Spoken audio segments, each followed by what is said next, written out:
Hey everyone, welcome back to another episode of Crucial Conversations. Doy, what is the hot topic for today? Today, we're going to chat about how to have a crucial, just kidding. We're actually going to talk about how to have a crucial conversation.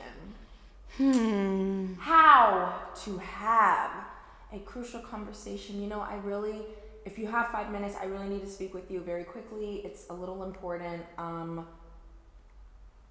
was a start. What's the most crucial conversation you've had to have recently? I had to let someone go. I had to let somebody go. So when you knew you had to have the crucial conversation, right, I did. So did you take a moment before you had it, or did you just dive right in and have the crucial conversation? Great point, Doy. I took several moments and I gathered my research and I listened to what my team was saying about this, our team member, and I collected my data and then I found a succinct way to be able to give that crucial conversation. So I guess first point, I listened because I had to get my team's input. Right. And then so after listening, you still have to kind of digress and yes, I did. Take a deep breath and be like, okay, so is this actually what I'm going to say? I did. And how is this going to come across to that individual? Exactly. So I had to, you just throw me the alley-oops today. I had to have some sort of empathy. I played soccer. Do not do me. That's how you do not do me. And the throw with the one hand. No, you're right. The empathy, I had to really formulate my conversation in a way that was constructive and a way that was very cognizant of that person's feelings, because you don't want to just... Person's feelings. So we have to empathize with another person, especially going into crucial conversations. You must put yourself in that person's shoes. Right. So Joy, I have a question for you.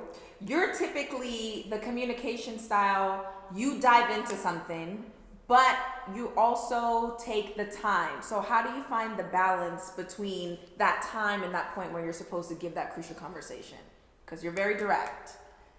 It's hard because sometimes I can take a moment, but other times I'm just and I'm like, okay, I just got to say it because it's bothering me. And that's not good. That's when it comes out very wrong. And so, but I mean, as I've gotten older, I've learned to deal with just okay, take a break, call a friend, see, am I going crazy or, what should I say? Or a lot of times we all know what we want to say. So it's really just calling that individual that you can trust and say okay, this is the scenario. This is what I want to say. Right. How do I package it up and be nice and also empathize with the individual? So I think that's something that I'm learning to do. That's a solid plan. Right. And those things I think are needed when you're having a crucial conversation. Oh my gosh. Last thing with crucial conversation, my dad used to say this all the time growing up because there was 5 of us. So, a lot of bumping heads. So he would say, if you don't choose to talk to me or whoever you have a problem with in the moment, then do not come with the crucial conversation down the road, because you don't know if that person forgot or what happened. So it is tough because there are and these are more so in personal relationships, those crucial conversations when it's with a partner you have and they do something that gets on your nerves constantly, and then you're like, wait, that thing that you just did with the smile is what gets on my nerves. So I think that's important too, because some crucial conversations you should not wait to have. You need to, figure out what you got to do to just let it out and make sure it's effective. That's true.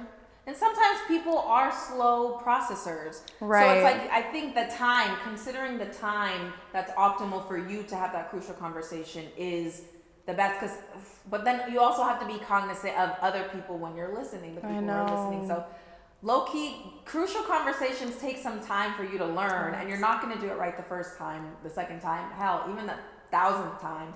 But it's take those experiences from each conversation and make it extra crucial. Right. But honestly, the key is when you are having a crucial conversation, you have to empathize with the individual that you're speaking to. Because if you don't, then that's when things can get very, very sour. And then it's no longer crucial, it's just a bitter conversation. Right. It's not effective.